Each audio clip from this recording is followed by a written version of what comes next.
Los saludo con la paz del Señor Jesucristo, deseando así que su bendición sea con cada uno de ustedes.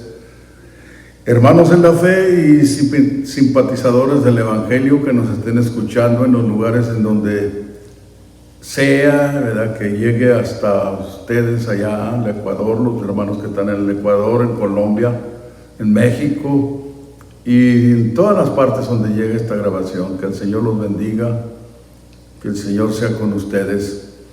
Antes de entrar a lo que habremos de estar tocando en esta ocasión, ¿verdad?, la continuación de lo que hablábamos la ocasión anterior, voy a hacer una oración, una breve oración. Bendito Dios y Padre nuestro, Señor Jesucristo, te alabo, te glorifico, te doy gracias, Señor, por la oportunidad que me das.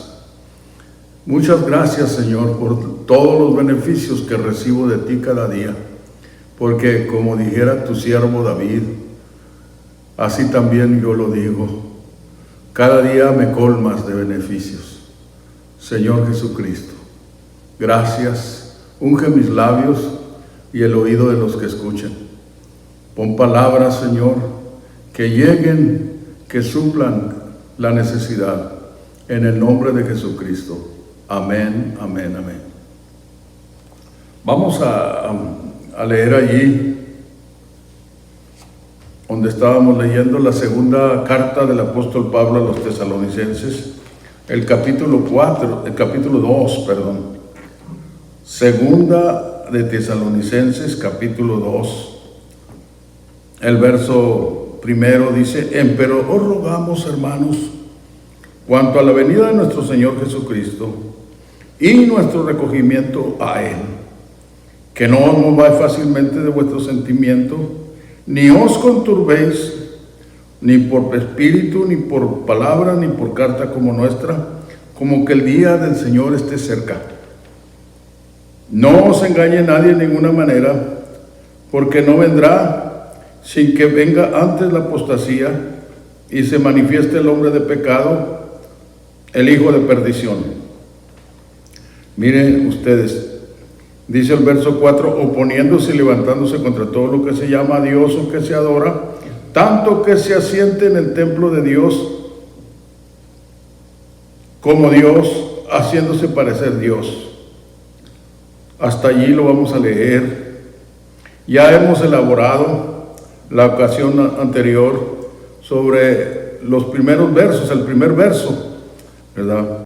Hemos dicho, ¿verdad?, de que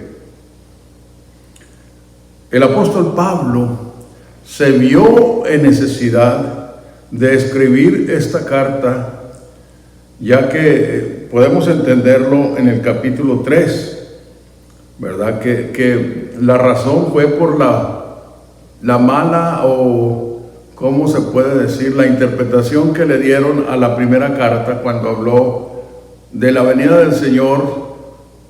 Muchos hermanos de la iglesia de Tesalónica pensaron que la venida del Señor era eminente en sus días y que podía ser mañana, pasado mañana o qué sé yo. Pero entonces, al darse cuenta el apóstol, entonces entendió que tenía que hacer otra carta, y esta es esta segunda carta, para aclarar. Por eso es que dice el versículo 2, que no os mováis fácilmente de vuestro sentimiento, ni os conturbéis ni por espíritu.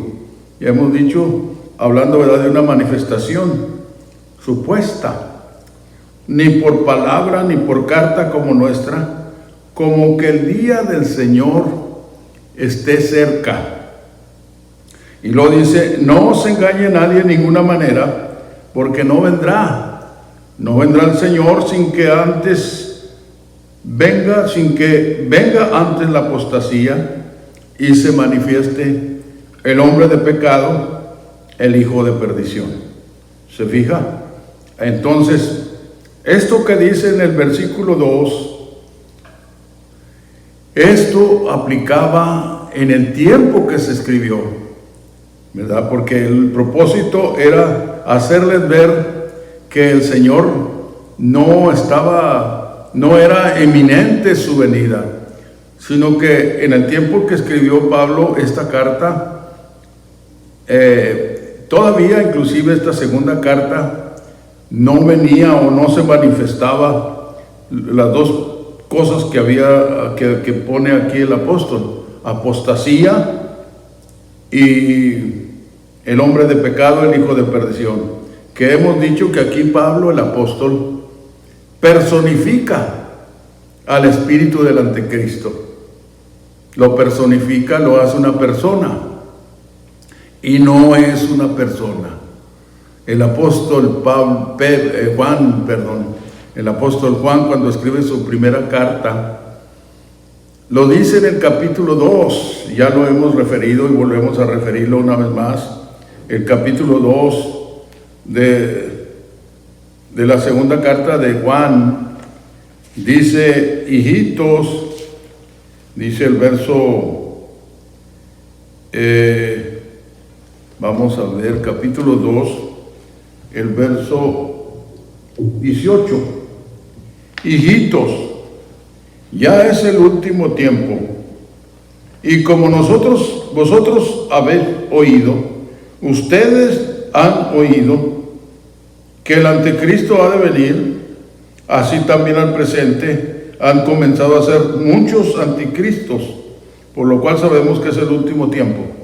Ahora nosotros que estamos viviendo en el final de la era de la gracia, el final, hemos dicho, de la 70ª semana, porque el Señor, hemos dicho, ¿verdad?, también, que el Señor Jesucristo usó de las 70 semanas la primera parte de la semana en su ministerio, quedando una mitad, y esa mitad, o sea, 3 años y medio, que es la mitad de la semana, porque estas 70 semanas no son semanas de días, sino que semanas de años, ¿verdad? Días de años. Y quedando, ¿verdad?, usó la primera parte de la 70ª semana, quedando la mitad. Y esa mitad de la semana 70 se convierte en una mitad, ¿verdad?, en 3 años y medio simbólicos. Por eso, mire usted, cuando vamos déjeme recordar la carta del apóstol Pablo a los tesalonicenses, a ver si allí es en donde refiere por primera ocasión, ¿verdad? Y dice, después la buscamos, en donde dice, ¿cuándo serán estas cosas? Le preguntan, ¿cuándo serán estas cosas? ¿Y qué señal habrá de la venida del Señor? Entonces él les dice allí el tiempo que iba a transcurrir, pero ya se trata de un tiempo simbólico, porque allí usa los términos tiempo, tiempos y la mitad, que vienen representando, ¿verdad?, la media mitad, o sea, la última mitad de la 70ª semana. Nosotros estamos viviendo precisamente en la última parte de esa semana 70, que, como dije y vuelvo a repetir, se convierte en una media semana simbólica, la era de la gracia. Y ya hemos explicado por qué se llama gracia. 2 cosas. Porque, oiga, la gracia representan 2 cosas. Primero, oiga, que el Señor tuvo misericordia, no siendo merecedores de su gracia, de su salvación, Él nos hace merecedores. Y luego la otra parte, la gracia significa, ¿verdad?, una extensión, se extiende el tiempo. Entonces, porque es importante, ¿verdad?, que entendamos esa parte. Pero entonces el apóstol Juan dijo: hijitos, dice el capítulo 2, el verso 18: hijitos, ya es el último tiempo, y como vosotros habéis visto que el anticristo ha de venir, así también al presente han comenzado a ser muchos anticristos, por lo cual sabemos que es el último tiempo. Salieron de nosotros, mas no eran de nosotros. Porque si hubieran sido de nosotros,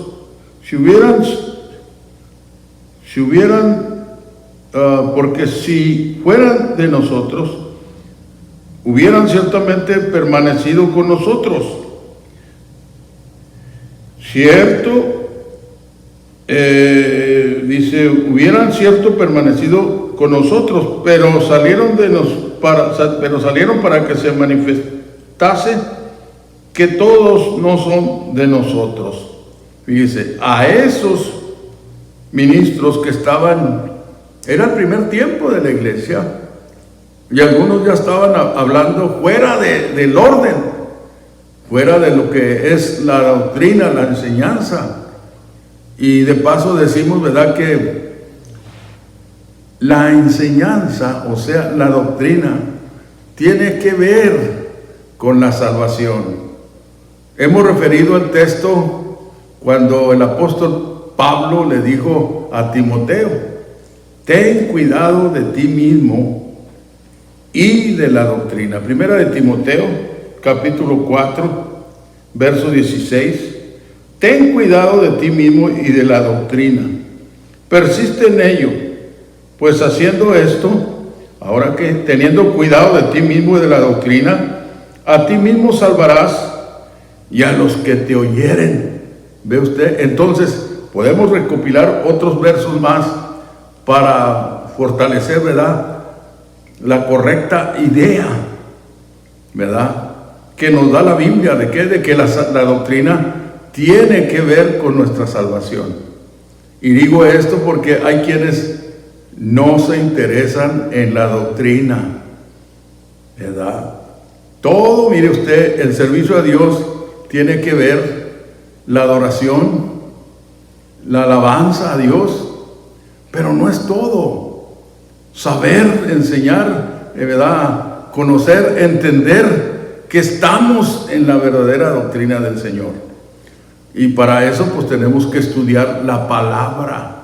¿Qué fue lo que aquella iglesia del principio creyó? ¿Qué fue lo que los apóstoles predicaron, enseñaron? Y así también nosotros debemos de, como pastores, como ministros, debemos de enseñar lo que aquellos enseñaron. La iglesia del principio, comenzando, oiga, con el bautismo que se efectuó, que se llevó a cabo a los primeros, que fueron los que Pedro bautizó. Ahora no puede haber sido Pedro solo, pero bueno, el punto es que sea como Pedro lo hizo. En el nombre del Señor Jesucristo. Pedro dijo cuando le preguntaron a él y a sus compañeros: ¿qué haremos? ¿Qué haremos? Entonces Pedro dijo: arrepentidos y bautice cada uno de vosotros en el nombre de Jesucristo para el perdón de los pecados, y recibiréis el don del Espíritu Santo, porque para vosotros es la promesa, para vuestros hijos, para cuantos el Señor nuestro Dios llamare. Esto que estoy refiriendo lo tenemos allí en el libro de el libro de los Hechos, el capítulo 2, el verso 38. El verso 37 dice: entonces, oído esto, fueron compungidos de corazón y dijeron a Pedro y a los otros apóstoles: varones hermanos, ¿qué haremos? Y Pedro les dice: arrepentidos. Alguien podría decir: pero les preguntaron también a los demás. Sí, pero acuérdense que Pedro fue el vaso, fue el discípulo a quien el Señor eligió, a quien el Señor le dijo: yo también te digo que tú eres Pedro, y sobre esta piedra, no hablando de Pedro, sino que hablando el Señor de sí mismo, dijo: sobre esta piedra edificaré mi iglesia, y las puertas del infierno no prevalecerán contra ella, y a ti daré las llaves del reino. ¿Qué significaban esas llaves? No era una cosa como se pinta Pedro y luego con unas llaves allí colgando. No. Las llaves simbolizan la autoridad para abrir la puerta de salvación. Y Pedro abrió la puerta de salvación tanto para los judíos como para los gentiles. Entonces, regresando a la carta que estamos hablando, ¿cuál es esta? La carta del apóstol Pablo a la iglesia de Tesalónica, la segunda carta, el capítulo 2, ¿verdad? Ahí estamos. Ahora, el verso 3 dice: no os engañe nadie en ninguna manera. Ya dijimos, ¿verdad?, que cuando dice que no os mováis fácilmente, el verso 2 dice: no os mováis fácilmente de vuestros sentimientos, ni os conturbéis, ni por espíritu, se refiere a una manifestación, ni por palabra, una predicación, y luego dice: ni por carta como nuestra, como que el día del Señor esté cerca. ¿Se fija? Ahora, ¿qué diremos ahora? Ahora sí está cerca. Pero esta carta fue escrita en aquel tiempo, para aquel tiempo, ¿verdad? Y por eso tenemos que ¿verdad?, fijarnos en eso, en el tiempo que fue escrito, el tiempo que ha transcurrido que esta carta fue escrita. Ahora ya el día del Señor está cerca. Lo podemos comprobar con la profecía, con lo que se ha estado cumpliendo, porque ya son varios siglos los que han transcurrido que esta carta fue escrita. Dice el verso 4, el verso 3, no os engañe nadie en ninguna manera, porque no vendrá sin que venga antes la apostasía. Y ya elaboramos sobre el significativo de la apostasía. ¿Qué es apostasía? Es de estar creyendo en la verdad, cambiarse a creer en la mentira, en lo que no es verdad. Esa es una apostasía. Y luego dice: y se manifieste el hombre de pecado, el hijo de perdición. Es la otra parte. Fíjense, cuando el apóstol Pablo escribe su carta a Timoteo, el capítulo 4 de la primera de Timoteo, dice: pero el Espíritu de Dios, aunque no dice allí, pero es el Espíritu de Dios al que se está refiriendo aquí Pablo, porque lo dice con una E mayúscula. Dice manifiestamente que en los venideros tiempos algunos apostatarán de la fe. En los venideros tiempos. La versión revisada del 60 dice diferente, ¿verdad? Dice que en los últimos tiempos. Y aquí en esta versión antigua no dice así.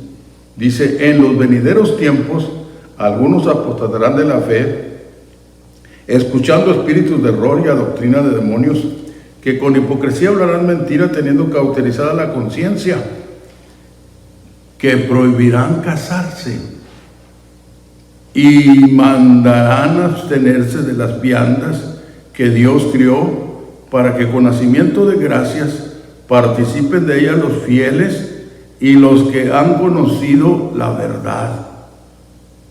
Porque todo lo que Dios crió es bueno, y nada hay que desechar, tomándose conocimiento de gracias, porque por la palabra de Dios y por la oración es santificado. Si esto propusieres a los hermanos, serás buen ministro de Jesucristo, criado en las palabras de la fe, y de la buena doctrina, la cual has alcanzado. ¿Se fija usted? El apóstol lo que dice, hablando de lo que iba a traer la apostasía, que está él refiriendo, y que no la refiere para el final de los siglos, sino que dice el Espíritu, dice que manifiestamente en los venideros tiempos.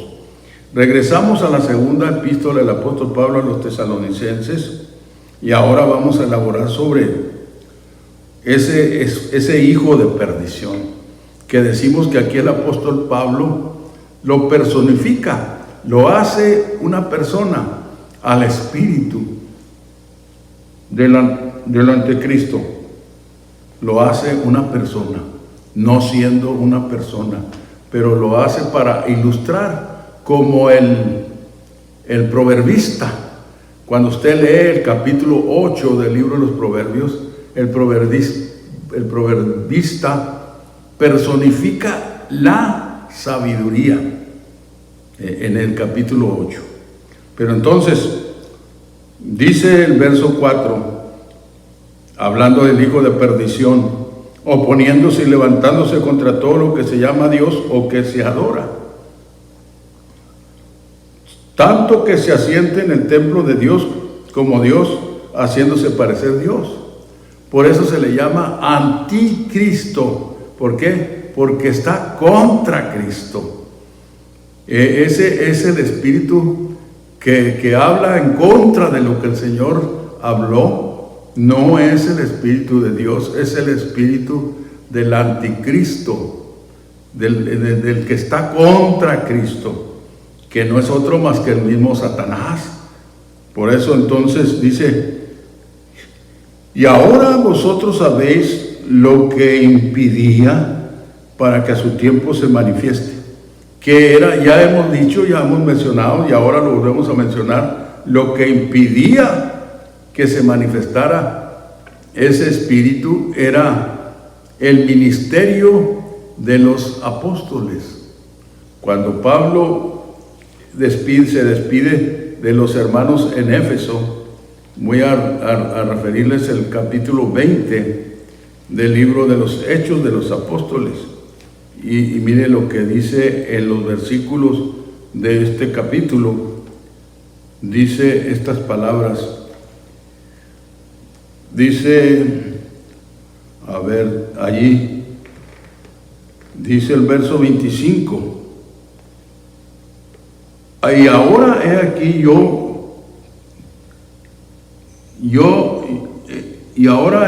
yo sé que ninguno de todos vosotros, por quien he pasado predicando el reino de Dios, verá más mi rostro.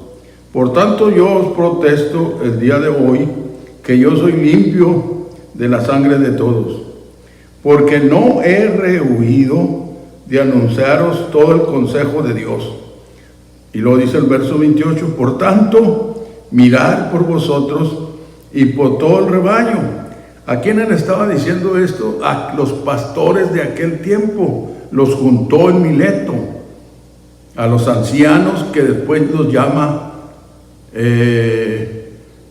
obispos, que no eran otros más que los pastores, porque hemos dicho esas dos cosas, obispo y pastor, eran dos facultades, y son dos facultades que el Señor da al que llama al pastorado.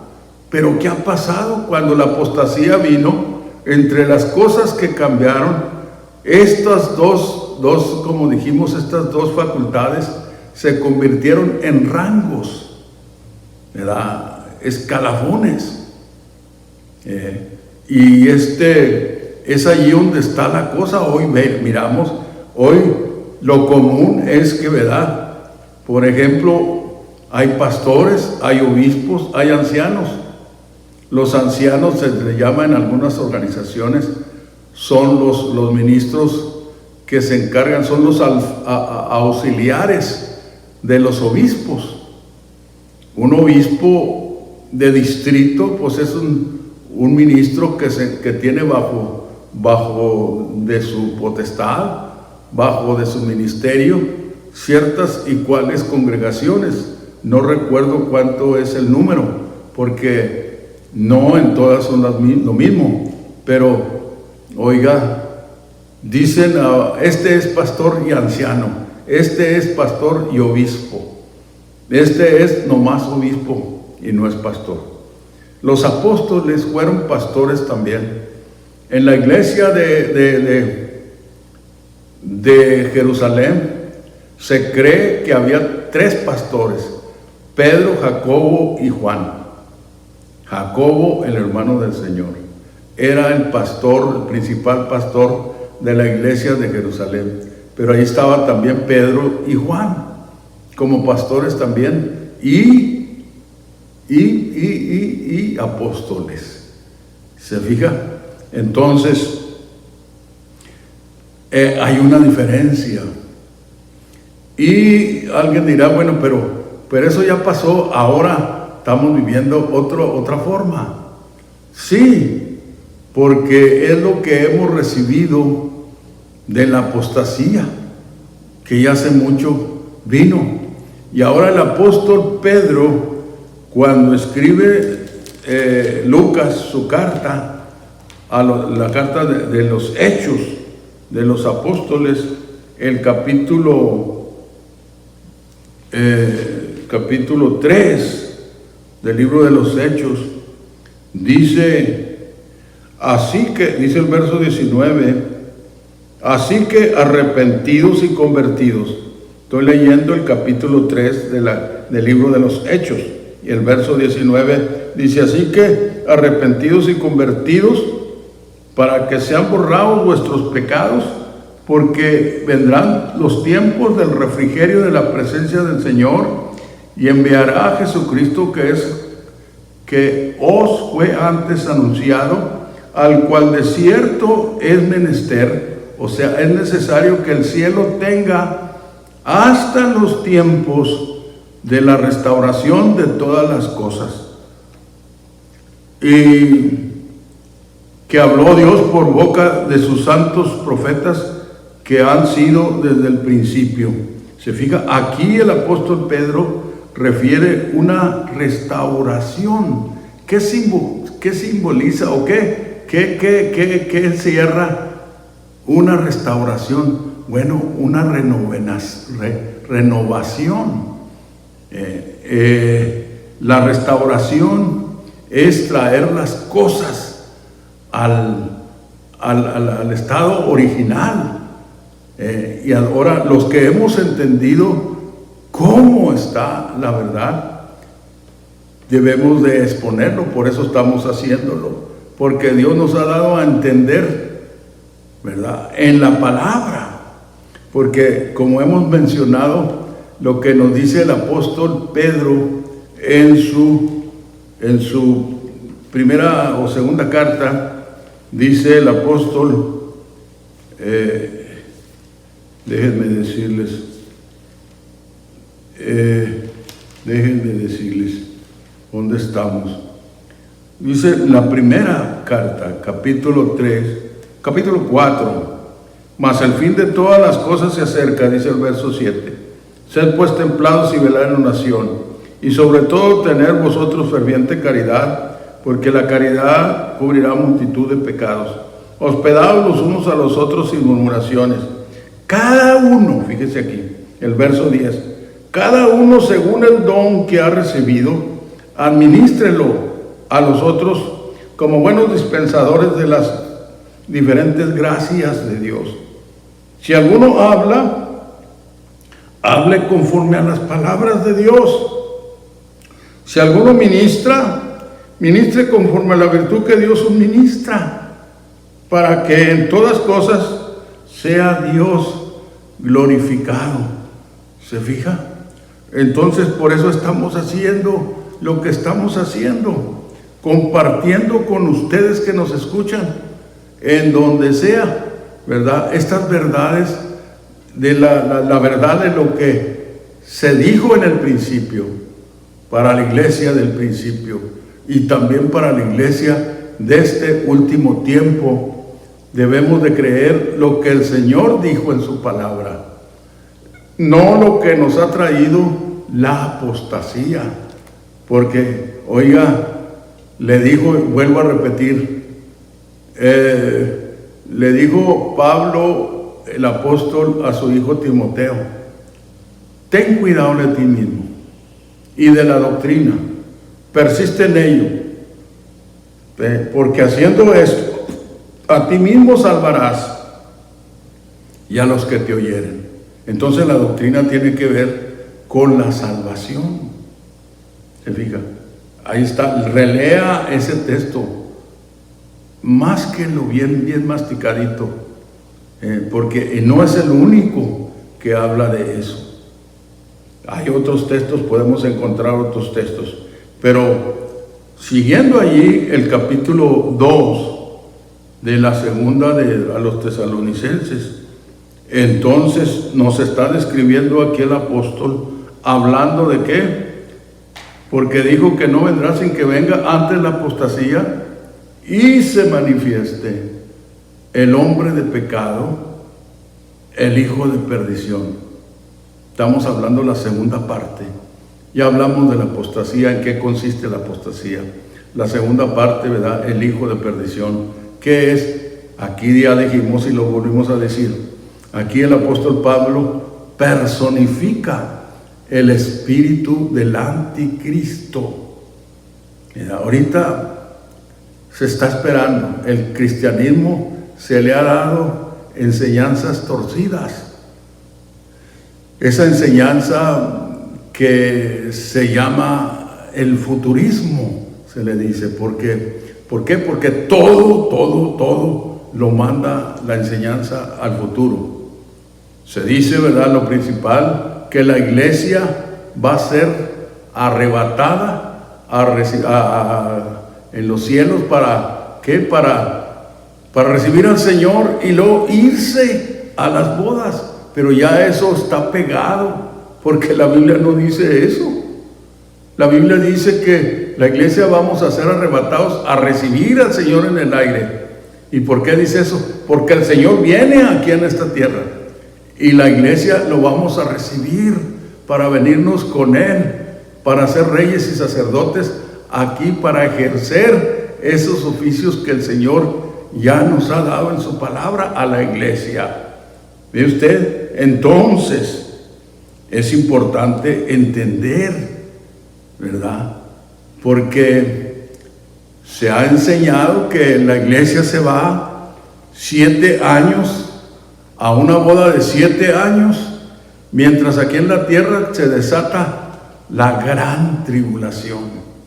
No es así. La tribulación ya la iglesia la ha experimentado desde el principio, desde cuando el principio la iglesia comenzó siendo atribulada por el judaísmo, que no entendió, porque el Señor cerró sus entendimientos. Pero fíjese usted que la misma Biblia dice que cuando el Señor venga va a abrir los entendimientos de su pueblo para que lo conozcan. Aquellos, oiga, el pueblo de Israel, porque lo dice el apóstol Pablo cuando escribe su carta a los romanos, dice estas palabras, miren, que son importantes también entenderlas. Allí en la carta a los romanos, el capítulo 11, dice el verso 25 de este capítulo 11, dice que, déjenme decirles, aquí estamos ya cerca, 13, el capítulo 11, dice que del capítulo 11, el verso 25, porque no quiero, hermanos, que ignoréis este misterio, para que no seáis acerca de vosotros mismos arrogantes, que el endurecimiento en parte ha acontecido en Israel hasta que haya entrado la plenitud de los gentiles, y luego todo Israel será salvo, como está escrito: vendrá de Sión el libertador, que quitará de Jacob la impiedad, y este es mi pacto con ellos, cuando quitare sus pecados. Así que, cuanto al evangelio, son enemigos, por causa de vosotros, mas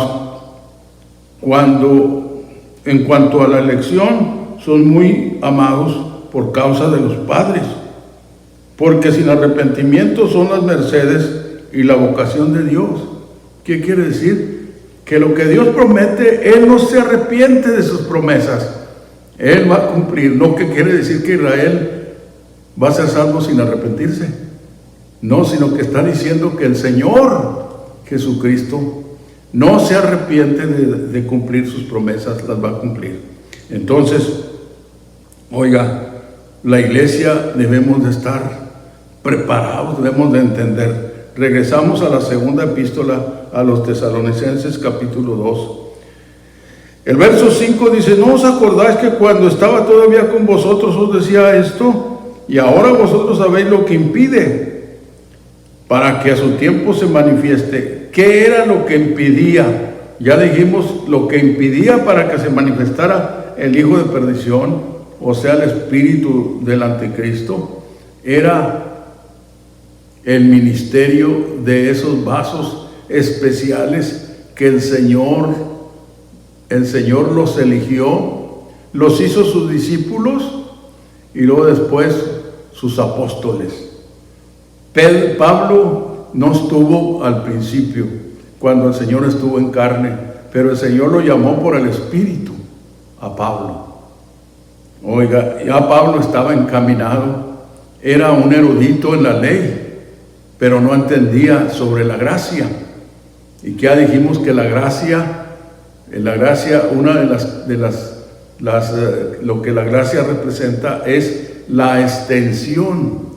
Se extiende la oportunidad de salvación para los gentiles y estamos en el fin de la gracia de Dios.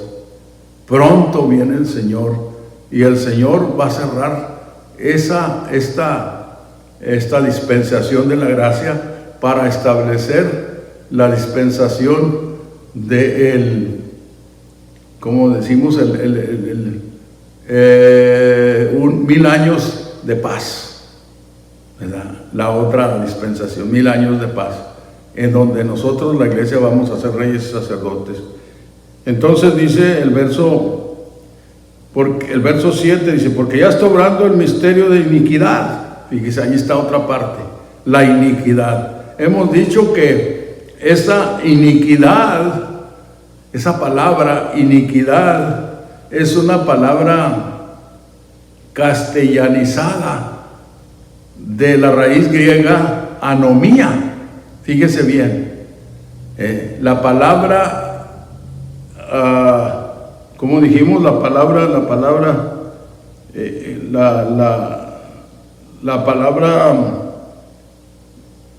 iniquidad. La palabra iniquidad es una palabra castellanizada del griego, de la raíz griega anomía, y que anomía quiere decir sin ley, sin gobierno. Entonces es lo que significa también iniquidad. Y aquí el apóstol llama, porque ya está obrando el misterio de iniquidad, dice el verso 7, solamente espera hasta que sea quitado de en medio el que ahora impide. ¿Por qué dice el apóstol de la iniquidad? Porque ya en su tiempo había hermanos que habían obedecido al Evangelio, pero que se estaban rebelando. Pablo marcó a aquellos dos que hemos referido, Himeneo y Fileto. Agarraron, nadie los puso, y no nomás ellos, sino que hubo algunos. Cuando se reunieron en el concilio de Jerusalén, el capítulo 15 del libro de los Hechos nos da razón, en donde se reunieron para debatir sobre los gentiles. Había ministros que no habían sido enviados. Ellos se dieron al trabajo sin ser enviados y andaban enseñando lo contrario a lo que el apóstol había enseñado en las iglesias gentiles, y tuvieron que juntarse en Jerusalén los apóstoles y los pastores para considerar este asunto. ¿verdad? Los fariseos convertidos al cristianismo, ellos pedían que todos los gentiles deberían de guardar la ley, deberían de circuncidarse, pero miramos allí la solución que sacaron, ¿verdad? Y ahí está, es importante leer el capítulo 15 del libro de los Hechos, ¿verdad? Entonces estamos diciendo eso por la palabra, ¿verdad? Iniquidad. En el tiempo de Pablo, del apóstol Pablo, ya había quienes con esas ideas contrarias enseñaban y no habían sido enviados. Ahora, si vendrían, ¿cuántos hay ahorita, verdad? Establecidos de sí. Los establecen de sí. No salió de una congregación ya establecida, sino que se salió de la congregación porque no le daban lugar para, como quería también, quería predicar, quería, ¿verdad? Porque es lo que a veces, ¿verdad? Pues yo también puedo hablar, yo también puedo predicar, pero todo tiene su tiempo. Me acuerdo allá en el principio que venimos aquí, nos juntábamos, nos reuníamos los pastores que ya estaban, y había un hermano que yo no sé dónde quedaría este joven. Siempre se paraba a dar gracias y hablaba, yo quiero estar allá, hablando acá en la tarima donde se sentaban los pastores y ministros. Yo quiero estar allá.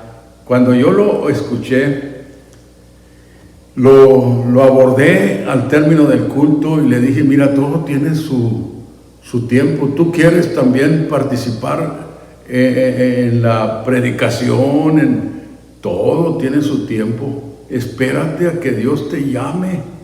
Llénate primeramente del Espíritu Santo de Dios, porque como hemos dicho, ¿verdad? Hablando de eso, si es necesario que la congregación busque llenarse del poder de Dios, mucho más los pastores y ministros. Si usted que me escucha es uno de ellos, hermano querido, con mucho amor, le digo en esta ocasión, busque en oración al Señor y pídale que lo llene de su unción. El llenamiento debe de ser como lo enseña la palabra. ¿Qué nos dice el capítulo 2 del libro de los Hechos? Dice que cayó el poder de Dios y hablaron en otras lenguas, no como se les ocurrió a ellos, sino que hablaron en otras lenguas como el Espíritu les daba que hablasen. Y eso todavía también lo hemos elaborado en tiempos atrás y hemos sacado en cuenta que eso es necesario, ser lleno del Espíritu Santo para el día de la redención. Lo dicen los escritos. Si usted lee el libro de los Hechos, se va a encontrar con algunos pasajes donde el apóstol Pablo lo dijo, el capítulo 19 del libro de los Hechos, cuando se encontró a aquellos discípulos de Juan. Lo primero que les preguntó, ¿habéis recibido el Espíritu Santo después de que creísteis? Y ellos dijeron, no sabemos si hay Espíritu Santo. Entonces, ¿en qué pues sois bautizados? En el bautismo de Juan. Y entonces ya Pablo los agarró y dijo, miren, Juan bautizó enseñando y diciendo que creyeran en el que había de venir después de él, es a saber, en Jesucristo. Y oído esto, dice que fueron bautizados, fueron sumergidos en el nombre del Señor Jesús. Ahora, porque era el bautismo que empezó a funcionar. El bautismo de Juan quedó nulo, ¿verdad? Y ahora, pues no se diga en el tiempo en que vivimos. Tenemos que meternos al orden de Dios para alcanzar, para que nuestra salvación sea un hecho. Caminar en el orden de Dios. Entonces, este espíritu que Pablo refiere se manifestó. Aquí Pablo lo llama, entonces será manifestado aquel inicuo. Fíjese cómo le dice inicuo. Esa palabra viene de iniquidad. ¿Y qué es iniquidad? El primer inicuo fue el se le reconocía como el ángel de luz al Satanás, pero se rebeló, no quiso orden, no quiso obedecer el orden del Señor. Entonces, oiga, es lo mismo hoy en día con aquel hermano, ¿verdad? Me acuerdo que una vez escuché decir, ¿verdad?, de los hermanos llaneros solitarios, que no buscan la unidad, no buscan el compañerismo, porque se sienten capaces de llevar la obra de Dios así, pero ese no es el orden de Dios. El orden de Dios está en convivir unos con otros y, enseñarnos el orden de Dios. Mi deseo es que el Señor los bendiga a todos ustedes que nos han escuchado. Hay mucho que decir de todo esto, pero el tiempo no nos alcanza, ¿verdad? Y tenemos que ver cómo le hacemos, pero mientras que podamos llegar hasta ustedes por este medio, lo vamos a hacer. Oren al Señor por mí. Mi nombre es Josué Nava, pastor aquí en la congregación de Woodburn, Oregon. Mi dirección o la dirección postal del templo es Templo Getsemaní, P.O. Box 142, Woodburn, Oregon 97071. Dios les bendiga y hasta la próxima ocasión que el Señor nos conceda volver otra vez. Dios les bendiga.